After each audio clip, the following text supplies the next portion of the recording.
નમસ્તે મિત્રો, હિતાબા નેચરોપેથી અને આયુર્વેદ ચેનલમાં આપનું સ્વાગત છે.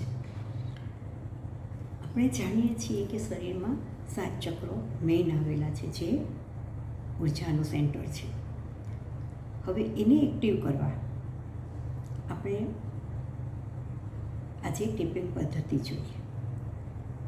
જો આ ચક્રો યોગ્ય રીતે કાર્ય કરે છે તો કોઈપણ પર્સન, કોઈપણ વ્યક્તિ તન અને મનથી સ્વસ્થ છે. તેને એક્ટિવ રાખવા માટે આપણે ટીપિંગ પદ્ધતિથી આજે શરૂ કરીએ તો પહેલું ચક્ર મૂલાધાર ચક્ર, રૂટ ચક્ર. આ ચક્ર એક્ટિવ છે તો તે વ્યક્તિ ગ્રાઉન્ડેડ છે, વાસ્તવિકતામાં જીવે છે. તેને એક્ટિવ કરવા આ રીતે હથેળીમાં આપણે 25-30 વાર બંને હાથમાં વારાફરતી ટેપ કરીએ તો સ્ટેબિલિટી અને સ્ટ્રેન્થ મળે છે. બીજું ચક્ર છે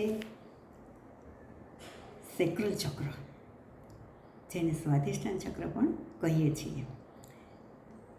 તેને એક્ટિવ કરવા આપણા પંજા છે, પૂંછા છે, તેની ઉપર ટેપ કરીએ.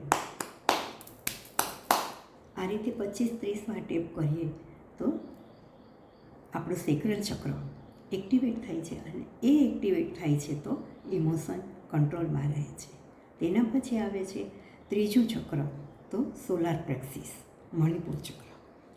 આ ચક્રને એક્ટિવેટ કરવા આપણે બંને હાથને આ રીતે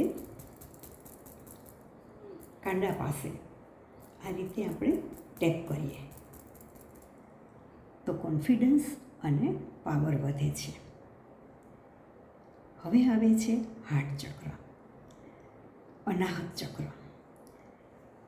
એને એક્ટિવેટ કરવા હથેળીની બંને સાઈડને આ રીતે આપણે કરીએ, ટેપ કરીએ. આ રીતે 25-30 વાર ટેપ કરીએ તો હાર્ટ ચક્ર આપણું એક્ટિવેટ થાય છે, જે લવ, કમ્ફેશન અને વાઇટાલિટી આપે છે. તેના પછી આવે છે થ્રોટ ચક્ર, જે વિશુદ્ધિ ચક્ર તરીકે પણ ઓળખાય છે. ત્યારે તેને એક્ટિવ કરવા બંને હાથની 10 આંગળીઓને આ રીતે ટેપ કરીએ તો વિચારોમાં ક્લેરિટી આવે છે. ત્યાર પછી આવે છે થર્ડ આઈ ચક્ર.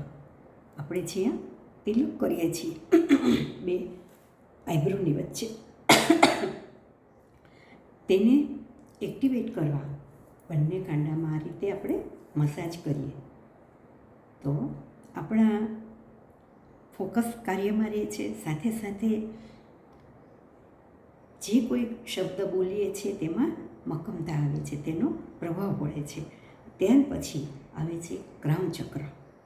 તેને એક્ટિવેટ કરવા બંને હાથેથી આપણે આ રીતે તાળી પાડીએ, ક્લેપ કરીએ.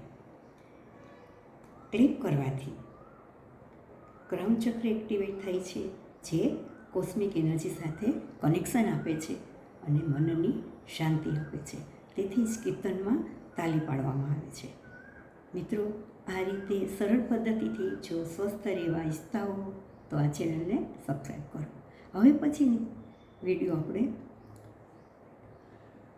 કયા ખોરાકથી 7 ચક્રો બેલેન્સ રહે છે એ વિશે વિચારશું. સાથે સાથે બ્રીથિંગ ટેકનિક પણ શીખશું, જેનાથી આપણે તનથી અને મનથી સ્વસ્થ રહી શકીએ.